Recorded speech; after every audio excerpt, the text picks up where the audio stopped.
আদিত্য ৰাভা ডাঙৰীয়া আৰু প্ৰণৱ দলে দুয়োগৰাকীকে কৰায়ত্ব কৰাৰ গোটেই মূল লক্ষ্যটোৱে হ'ল দুয়োগৰাকী ব্যক্তিয়ে বিশেষকৈ জনজাতীয় মানুহৰ খিলঞ্জীয়া মানুহৰ ভূমিৰ অধিকাৰক লৈ দীঘলীয়া সংগ্ৰাম কৰি আছে। আদিত্য ৰাভা যিটো অঞ্চলত তেওঁ প্ৰতিনিধিত্ব কৰে, যিখন সংগ্ৰামৰ নেতৃত্ব লৈ আছিল, তাত এখন ছেটেলাইট টাউনশ্বিপ বনোৱাৰ কাৰণে চৰকাৰে বহু দিনৰ পৰা ভূমি অধিগ্ৰহণ কৰিবৰ কাৰণে তেওঁলোকে প্ৰচেষ্টা অব্যাহত ৰাখিছিল। এখন সংগ্ৰাম য'ত তাত খিলঞ্জীয়া মানুহ, ৰাভা, গাৰো, চাহ জনগোষ্ঠীয় ব্যক্তি আৰু বড়ো ব্যক্তিৰে সমৃদ্ধ হৈ থকা সেই অঞ্চলত ৰাইজে কৈছিলে যে তাত কোনো কাৰণতে কেতিয়াও ছেটেলাইট টাউনশ্বিপ হ'বলৈ নিদিয়ে। আকৌ ইফালে কাজিৰঙাত ইংলে পথাৰ যিটো অঞ্চল ৬০ বিঘা মাটি, য'ত হায়াত হস্পিটেল, হায়াত হোটেল আৰু ৰিজৰ্ট বনাবৰ কাৰণে কেইবাটাও পৰিয়ালৰ তেওঁলোকৰ মাটি অধিগ্ৰহণ কৰিবৰ কাৰণে চিন্তা চৰ্চা কৰিছিল। এইটোৰ বিৰুদ্ধে প্ৰণৱ দলে ডাঙৰীয়া তেখেতৰ নেতৃত্বত বিভিন্ন ব্যক্তিয়ে তাত সংগ্ৰাম কৰি আছিল। ময়ো দুয়োটা অঞ্চললৈ গৈছিলোঁ। আমি আজিও এই কথা সজোৰে দাবী উত্থাপন কৰোঁ যে খিলঞ্জীয়া জনগণে, তাত থকা খিলঞ্জীয়া জনজাতীয় ৰাইজে যেতিয়ালৈকে অনুমোদন নিদিয়ে এনেকুৱা কোনো ধৰণৰ কাম কাজ কৰিবৰ কাৰণে চৰকাৰে বিৰত থাকিব লাগে।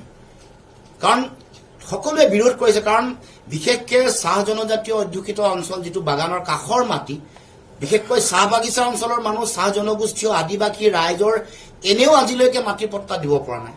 তেখেতসকলে বহু দিনৰ পৰা তেওঁলোকে তাত মাটি ভেটি তিনিটা প্ৰজন্ম তেওঁলোকে খেতি কৰি আছিলে। এতিয়া দেশৰ আইন আছে, ভূমি আইন আছে।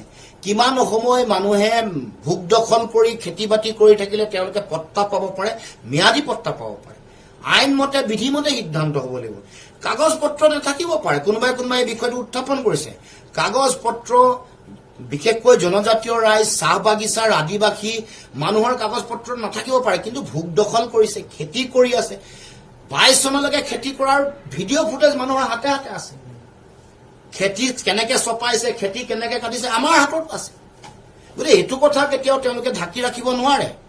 হাতী সেই অঞ্চললৈ আহে, হাতী খোজ থকা ভিডিঅ' ফুটেজ মোৰ লগত আছে। যে হাতীৰ যিটো কৰিডৰ, সেইটোও অস্বীকাৰ কৰিব নোৱাৰে। এইবোৰ তেওঁলোকৰ ইচ্ছা কৰা মতে।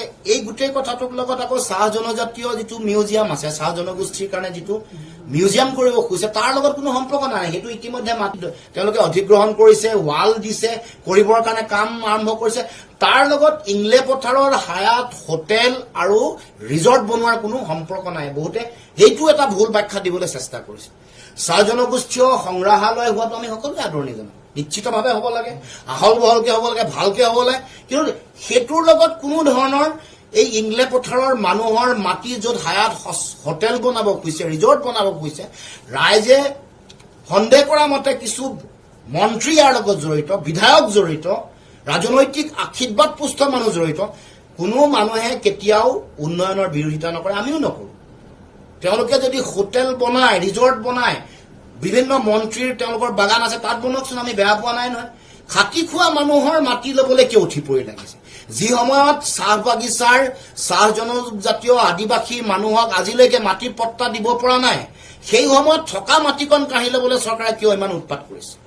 আৰু জনজাতীয় মানুহৰ মাটি ৫০,০০০ বিঘাতকৈ বেছি মাটি ইতিমধ্যে তেওঁলোকে বিভিন্ন আম্বানী, আদানী, ৰামদেৱ, গোদৰেজ বিভিন্ন কোম্পানীৰ নামত দিবলৈ তেওঁলোকে চিন্তা চৰ্চা কৰিছে। মাটিটো ল'লে জনজাতীয় ষষ্ঠ অনুসূচী, ট্ৰাইবেল বেল্ট ব্লক, জনজাতীয় আৱেষ্টনীত থকা মাটি ইতিমধ্যে অধিগ্ৰহণ কৰা কাম আৰম্ভ কৰিছে।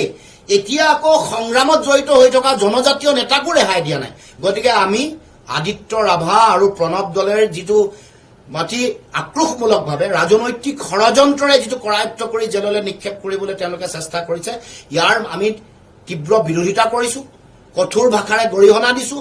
আৰু তাৎক্ষণিকভাৱে দুয়োগৰাকী ব্যক্তি আদিত্য ৰাভা আৰু প্ৰণৱ দলে মুকলি কৰি দিবৰ কাৰণে আমি দাবী উত্থাপন কৰিছোঁ। এয়া জনজাতীয় মানুহৰ অধিকাৰ, ভূমিৰ প্ৰতি এয়া আক্ৰমণ, অধিকাৰ কাঢ়ি লৈ যাব খোজা হৈছে। এয়া জনজাতীয় সংগ্ৰামী নেতৃবৰ্গৰ প্ৰতি তেওঁলোকৰ আক্ৰোশী মানসিকতা। এই কথাই চৰকাৰখনৰ জনজাতীয় ৰাইজৰ মাটি, জনজাতীয় নেতাসকলৰ অধিকাৰ আৰু জনজাতীয় মানুহৰ প্ৰতি তেওঁলোকৰ যিটো দৃষ্টিভংগী, এইটোক প্ৰতিফলিত কৰিছে।